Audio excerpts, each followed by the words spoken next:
something to the body that is not familiar to the body already. And the effect it can have is very dynamic within that system. Now the three types that we introduced, and this will be very familiar to you, we talked about cannabidiol. And cannabidiol is the context or the compound that we see that's coming directly from hemp, and that's coming from marijuana or cannabis as well. Now it's present in low quantities or not at all when you extract that. You don't get really a great deal or a large amount associated with it. And it doesn't necessarily act directly with the CB2 receptors. We'll talk about that a little bit later on. Now the other problem that we have is the tetra, and I say it's a problem. This one to me truly is a significant issue for doterra as a whole. The THC, the tetrahydrocannabinol. This is direct interaction with CB1, which I'm not opposed to, because in low amounts, we can get some of that pain modulation and some of the other benefits that we would look for. And CB1 is more than just about pain modulation. We don't have time to go into all of that detail. However, it does interact with CB2 and CB1, but it has these psychotropic interludes associated with it. That is an illegal product for us to be involved in, and not something that I anticipate we ever will be involved in. So I'd like to carve that out and put that in stone for doterra right here today. That the THC component of everything we'll talk about is not something we're really going to focus on. And then I introduced a couple of years ago beta-caryophyllene, or beta-caryophyllene, you can say it either way. And this is significant because it's still a cannabinoid. Now remember, we define cannabinoids as anything that works within the endocannabinoid system. And so there are cannabinoids which your body produces naturally. There's not a great deal of them. There's only a few that have been identified. They were discovered in the early 1990s. And then there's a great deal or a great amount of phytocannabinoids that are either in our diet or other places. They are cannabinoids nonetheless because they interact with the exact same system, and we have some obvious advantages. One is that we have direct activity with the receptors. Now later on I'm going to talk about why that is so significant. And we have therapeutic amounts available. Now to me this is a really interesting thing. One of the things that I've learned through the years is that the value of essential oils, and I want you to categorize that now or cascade that out into other things. The value of nutrition, the value of almost anything that we do in terms of our health is always an issue of concentration and delivery. There's appropriate dosing. There's the right amounts. It's the right amount of chemistry in context with other chemistry. This is what beta-caryophyllene represents for us in copaiba, which is a little bit different than what we see from some of the other phytocannabinoids that are there. So let's have for a moment a more critical conversation, and let's talk about CBD, and let's talk about copaiba. Now I'm going to be a little more open with this than I was the last time we talked about it, because I would like for each of you to be very, very comfortable with where we are currently and with the potential of where possibly we could go to in the future. Now, most of us are familiar with CBD. Is there anybody here who is not familiar with CBD? If you are, you haven't been watching the news, you haven't been listening to the radio, you haven't been listening to your neighbors and your friends. Everybody is talking about CBD. And a lot of the information that's being delivered about CBD, I think is appropriate, to be honest with you. I think that there are some very real benefits that people are experiencing and that they're seeing with CBD. We know, for example, that it has strong effect on the cognitive functioning of the body. And so that then becomes filled with many different dynamics. We can talk about anxiety, we can talk about depression, we can talk about PTSD, post-traumatic stress. We can talk about neuropathic pain, seizures. This is one of the primary things that people generally talk about, is the ability of CBD to be controlling of seizures.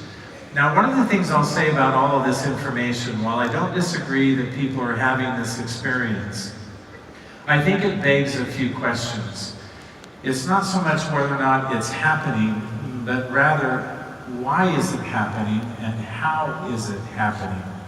So let's dig in a little bit deeper and let's talk about what is CBD. What does that really look like and what it is? Now, a lot of people, I hear them talking about CBD essential oil. CBD is not an essential oil. CBD is a botanical that is isolated either from marijuana or from the hemp plant. And as an isolated compound, that in and of itself is not necessarily a bad thing. But it doesn't mean that it's necessarily a great thing either. Now remember some of the things that I already talked with you about.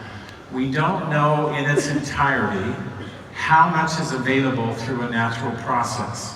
That's one of the challenges that we have. And so much of the CBD that you see in the marketplace is synthetically derived. Now that poses a significant challenge because as you really start looking at the endocannabinoid system, and as you start looking at body systems as a whole, one of the things that we know, one of the things that we have understood for a long period of time now, is that when the body reacts and responds to a synthetic derivative, even if it's a good isolate, so in this case, cannabidiol being isolated, we isolate things all the time. Vitamin C is an isolate. You don't just go to a vitamin C plant and pick out the vitamin C. It's not bad necessarily to isolate botanicals, but if we have to synthetically create them, that carries with it its own risks. And one of the things that we're learning in some cases, we see things respond similarly, very closely, and in other cases, they are dramatically different. I'm going to give you an example of that. It's in a little bit different context. You remember last year, some of the research that we showed you, biologically, we looked at the effect and pathway of different essential oils. And does the essential oil do exactly what it is that we want it to do? And we showed you what happens with doTERRA oils, and then we showed you several competitors. And one of the interesting things that we showed you was a comparison of copaiba specifically on how in the case of doTERRA, because of the purity that exists there, and we're going to define CPTG a little bit better here in a moment, is we look at the purity that exists, which Corey talked about yesterday, and which we're all familiar with. It responds and behaves differently, and in fact, the other oils that we tested actually had the opposite effect of what it should have done. It became antagonistic to the cell, and it actually caused cell death. Now that's an extreme example, but that's one of the reasons why in doTERRA we're concerned about the quality the way that we are. Because we know that it has implications and drivers which are antagonistic to what it is that we're trying to accomplish by using the essential oil in the first place. And so personally, I have concerns over the unnatural derivatives that are associated and found in many of the products. It is expensive to isolate. Now there's another challenge that's associated with CBD, which I'm going to be very open and very frank about, and it's a legal challenge, it's a regulatory challenge. Now while I know many states have said marijuana is now legal, there are many states that have not, but in all instances our federal government has said it is not. The other challenge that we have is that the government has also said, now I'm familiar with the Farmers Act and all the other things that are currently transpiring, but they have not come to fruition as of yet. And it is illegal for us as a company to take an extract and to put it into food as a supplement or anything else under the current federal law the way that it resides. I'm getting a good nod from Mark, so I'm thinking that's a good way to put that. I'm hoping that that is. So this becomes a regulatory challenge for us. Now set that aside from whether or not CBD has value and that CBD has a benefit. That's a challenge for us as a company because of our size. Now there was a really interesting article that was written in Time magazine. It was written by two physicians, one from New York and the other one I believe was from, they were researchers, not physicians. The other one I believe was from Columbia University, and they've specialized in doing research on and trying to bring value to CBD and some increased understanding. And they sponsored this in Time magazine. The entitlement of the article was CBD oil is everywhere, but is it really safe and healthy? And so they talked about much of what I just did. They shared with you, and they in no way were discounting to all of the benefits and everything that everyone has been receiving and the experience that they've had on a personal level. But they pointed out a couple of different things. One is they said CBD, available in shops and online, is not regulated. Now, reading between the lines, not regulated is everything that I just described. There's no specificity for dosage, there's no specificity for safety, and most of them are synthetically derived. This statement is the one that surprised me. Now, don't be offended if any of you are big CBD fans. Don't shoot the messenger. I'm just sharing with you some of the information that's out there. I'm an equal opportunity exposer of information. They said much of the CBD in the market could be snake oil.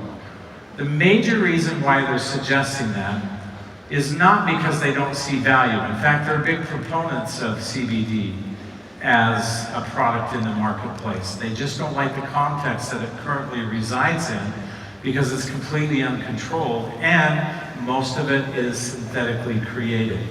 And it becomes an expense issue as much as a regulatory issue. So why